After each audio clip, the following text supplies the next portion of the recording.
Ник, да. Той ще трябва да напусне принудително терена от аплодисментите на феновете на Селтик Парк. Вместо него до края на срещата Адам Матиус.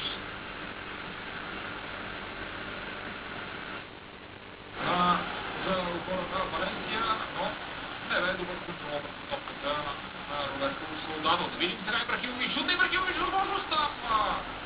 Имаше тук засада на Лавети. Изпятат пред топката пред Флорита, но така че тя попадна в краката на Лавети. Първо ситуацията, в която Солдадо не успя да контролира добре тази топка и след това малко трудна за него може да му осигури нуждата от много трудна бе наистина.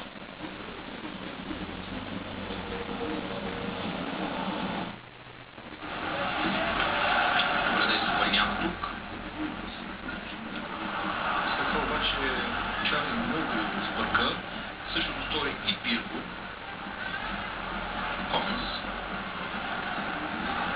Скот Браун. Барселона с 0-1 гол отбеляза Роналдо. Тогава имаше дъха на цяла Европа. Естествено, невероятно си представяне за кабелините. Оригиналът на Роналдо, разбира се, бразилеца.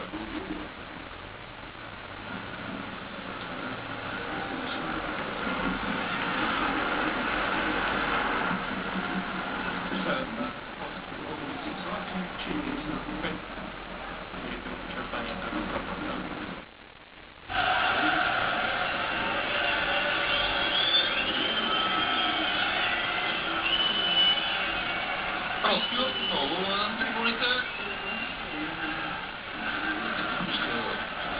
Важен матч рок легендата на своя любим Селтик.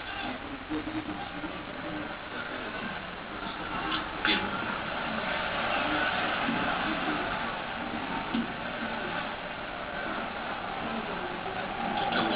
За Матри. Получи се пасът на Матри, но Матис е бил в засада.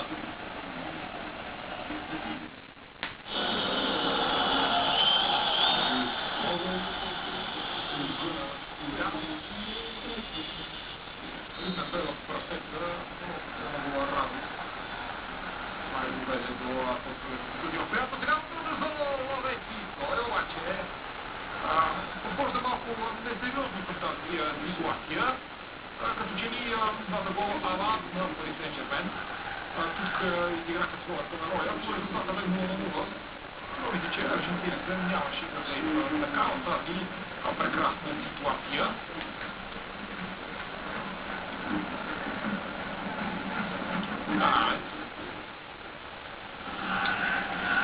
Молодец сега към Гуартако.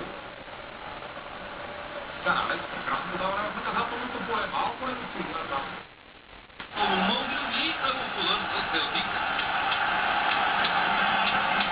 Потръпна играта на шотландския отбор още от самото начало на този двубой и повечето неща, които опитват футболистите на Нил Ленън, се получават.